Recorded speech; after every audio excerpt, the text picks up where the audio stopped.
विधान परिषद निवडणुकीत महायुतीचा बोलबाला नाशिक वगळता सर्वत्र महायुतीची बाजी। नाशिकमध्ये बंडखोर गोकुळ गीतेंचा विजय, तर महाविकास आघाडीला 17 पैकी एकही जागा नाही।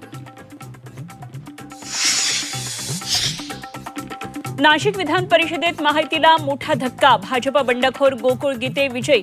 महायुतीची 220 मतं फुटली। महायुतीच्या एकूण 468 मतांपैकी शिवसेनेच्या नरेंद्र दराडेंना अवघी 248 मतं।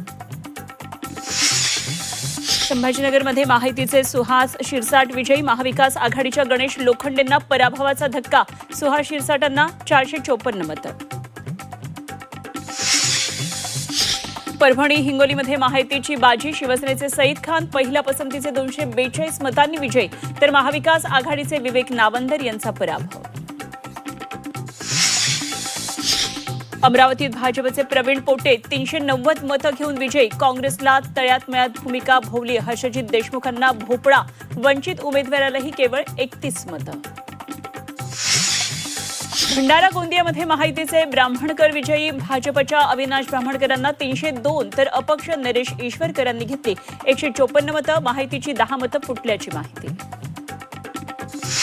बंडखोर खासदारांचा आज शिवसेनेत पक्षप्रवेश, दुपारी 3 वाजता 6 खासदारांचा पक्षप्रवेश। थोड्याच वेळात अधिकृत पत्र आणि फोटो समोर येण्याची शक्यता। गद्दारीचा सूड निवडणुकीत घेणार, बंडखोरीनंतर उद्धव ठाकरेंचा निर्धार। पळपुटेपणा सोपा नाही, संजय दिना पाटलांच्या मतदारसंघातून ठाकरेंचा इशारा। आजपासून विधिमंडळाचं पावसाळी अधिवेशन, शेतकरी कर्जमाफीसह विविध मुद्द्यांवरून सरकारला घेरण्याची विरोधकांची रणनीती।